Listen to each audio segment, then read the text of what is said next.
దుబాయ్‌లో చిన్న పిల్లలకి ఫ్రీగా వ్యాక్సిన్ వేపియొచ్చు.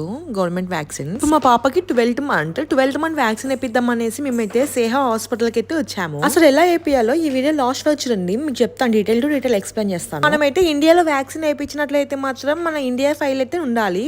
ఏ వ్యాక్సిన్ వేయించాం, ఏ మంత్ వేసాం అనేది అయితే ఉండాలి. వాళ్ళ దగ్గర ఒక కార్డు ఉంటది. ఆ కార్డు లో వాళ్ళు నోట్ చేసుకుంటారు. డైరెక్ట్ గా వ్యాక్సిన్ అయితే వేయరు. ఫస్ట్ అయితే మనమైతే అపాయింట్మెంట్ తీసుకోవాలి. ఈ రోజు అయితే మేమైతే రిజిస్టర్ చేసాము. ఈ రోజే మేము వ్యాక్సిన్ కూడా వేయించుకొని వెళ్ళాము. ఫస్ట్ మనమైతే నర్స్ దగ్గరికి వెళ్ళి నర్స్ మాకైతే ఒక కార్డు ఇస్తారు, వ్యాక్సినేషన్ కార్డ్. ఈ కార్డ్ తీసుకొని అయితే మనం డాక్టర్ కాడికి వెళ్ళాలి. డాక్టర్ మొత్తం చెక్ చేసినాక మనమైతే వ్యాక్సిన్ వేసే రూమ్ కి అయితే రావాలి. వ్యాక్సిన్ వేసినాక మనమైతే డెంటల్ క్లినిక్ కాడికి అయితే వెళ్ళాలి. బేబీస్ టీత్ చెక్ చేస్తారు. అది అయిపోయినాక మనం బ్లడ్ టెస్ట్ ఇవ్వడానికి అయితే వెళ్ళాలి. ఇది మాత్రం కన్ఫామ్ గా బ్లడ్ టెస్ట్ చేస్తారు. ఒకవేళ బేబీకి ఏమైనా హెల్త్ ఇష్యూస్ ఉంటే మాత్రం వాళ్ళే కాల్ చేస్తారు. మా పాపకి మాత్రం ఎటువంటి హెల్త్ ఇష్యూస్ లేవు. బేబీకి వ్యాక్సిన్ వేయించినప్పుడు ఫీవర్ వస్తుంది కాబట్టి ఫార్మసీకి అయితే వెళ్ళాలి. అక్కడ డాక్టర్ ఒక సిరప్ ఇస్తారు. సిరప్ తీసుకుని ఇంటికైతే వెళ్ళాం. Bye bye.